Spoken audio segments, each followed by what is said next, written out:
Good morning, brothers and sisters. Interesting night I've had. And I mean night.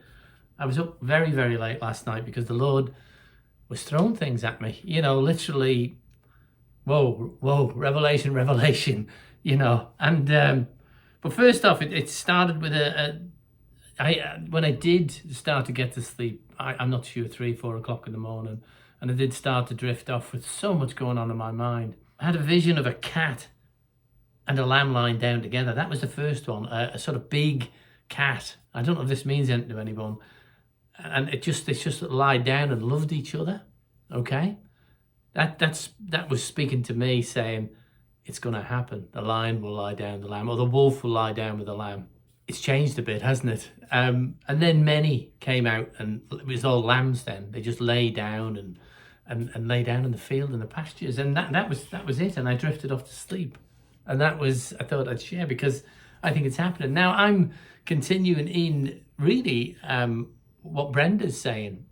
You know, she has sparked something in me that has really made me, a certain scripture jump out at me. That's what's going on. But I want to look at, you know, I'm getting to the point where I think we're in seals, you know, and I'll be honest with you. And there's a good reason for that, because I haven't worked this out yet, and I will do in the next concurrent videos, because yes, I'm watching, and I need help, guys, not hindrance. You know, if we're watchmen, then help us. You know, we don't know it. We're like you, pondering on it. That's all I can say. But if Israel became a nation in May 1948, David Ben-Gurion of the Jewish Agency proclaimed that Israel establishment of the state again of Israel. U.S. President Harry Truman recognized the new creation on the same day. So we know that this was amazing prophecy come true. And then let me take it into a little bit further before I come back to this. I mean, a lot of people are saying that the white horse rider in the seals is Jesus. Well, not necessarily so. And I don't think it was. And I'll tell you why. And everybody's going, oh, no, I'll tell you why. Carry on from one of yesterday's videos, really. I heard one of the four living creatures say, with a voice like thunder, come. That's in 6:1, Revelation 6:1. Each time one of the four seals of the scroll is broken by the sovereign Lord, one of the four living creatures, cherubim, summons a rider on a horse to engage it in its activities on earth. Okay? These are the four horsemen of the apocalypse. Behold a white horse, 6:2. The scripture, horses sometimes represents God's activity on earth. They are metaphors for the forces God uses to accomplish his sovereign purpose. And to get to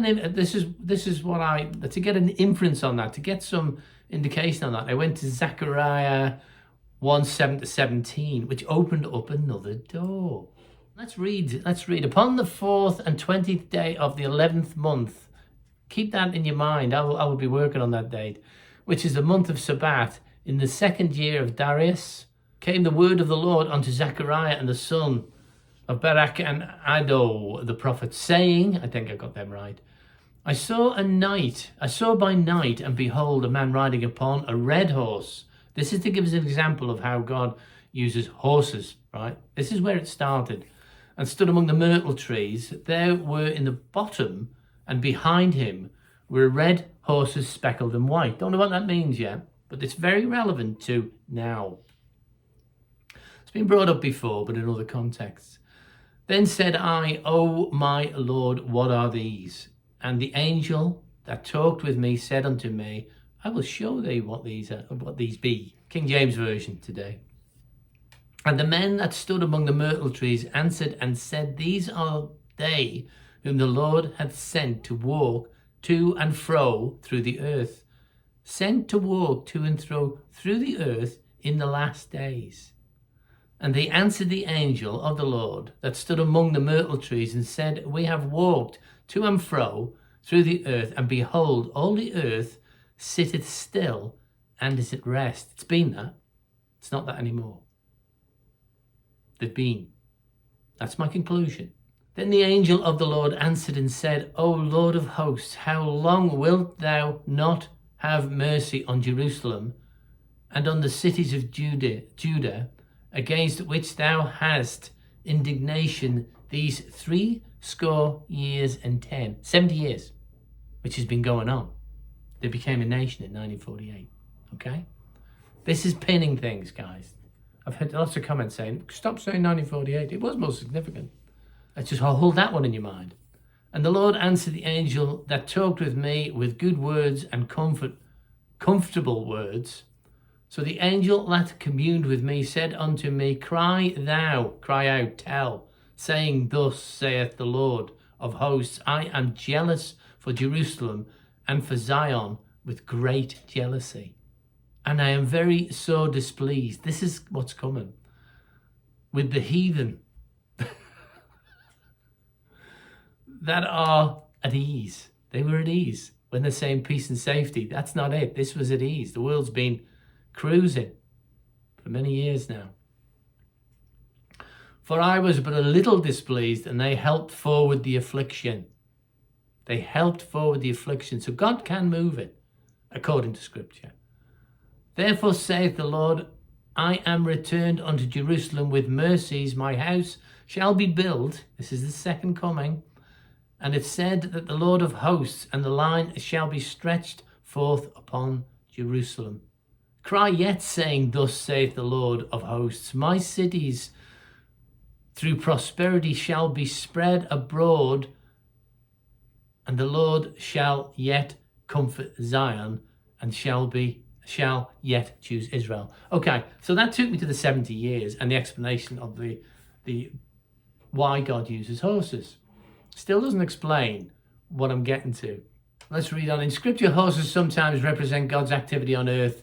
They are metaphors for the forces God uses to accomplish his sovereign purpose, okay? That was where I left off. In Revelation 6, a person rides a white horse. Some have speculated that perhaps the rider is Jesus Christ, because Jesus rides a white horse in Revelation 19. However, the contexts are entirely different, and they are. Read it. In Revelation 19, in Revelation 19, Christ returns to the earth as a conqueror at the end of the tribulation. He's coming as a conqueror. Revelation 6 deals with a rider on a horse at the beginning of the tribulation in association with 3 other horses and their riders, all associated with judgments. The rider of the white horse in Revelation 6:2 is apparently, don't quote me, don't slang me, the Antichrist, Daniel 9:26, as in Daniel 9:26. Its rider has a bow and a crown and was given him.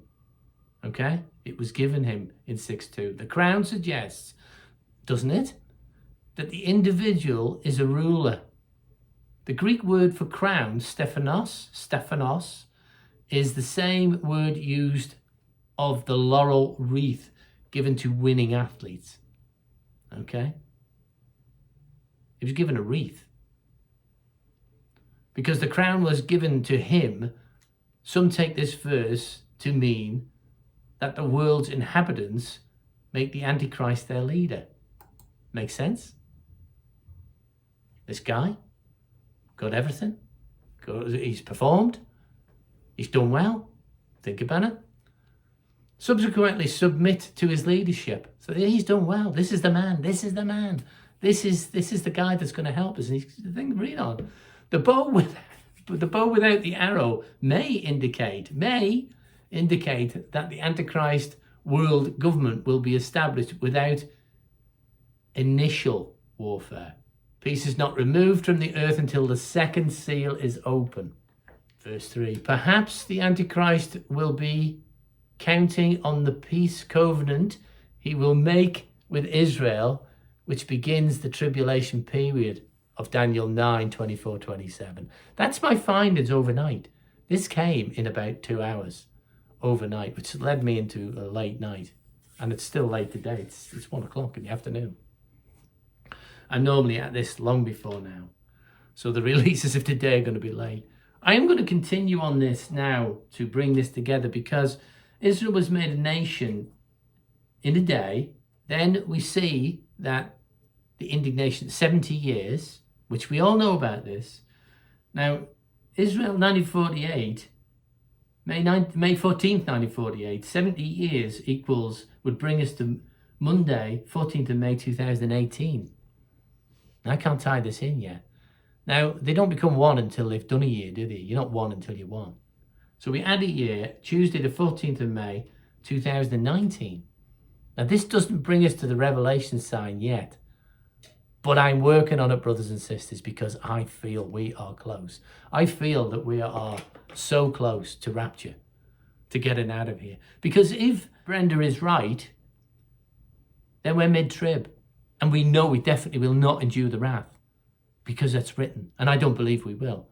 You know, as we unfold, watchmen, watch. And those who don't think they're watchmen, those who think they're trolls, be a watchman. Help us. Do the study with us. Come along. It's important that we all help each other out. On Discord, please join us on Discord. I've got to say that. That's a place that's growing by the day. We've got to come there, and I know there's a reason, because if God tells any one of the watchmen, how do we tell you? YouTube could go down tomorrow. I've got to tell you via the emailing list, Discord, Twitter, which is not very big. I've only got these. Join the emailing list, join Twitter, join the Patreon, join the things that you feel you need to, because I'll contact you through all of them, because I believe the Lord is coming soon and my sheep will know my voice. Brothers and sisters, I'm going to leave you with that one, and I'm going to come back on this. I'm going to chase this to the ends of the earth, or the end of time, or our time. And I'll just leave you with, may God bless you, keep you, make his face to shine upon you, and be gracious to you this day and always. God bless.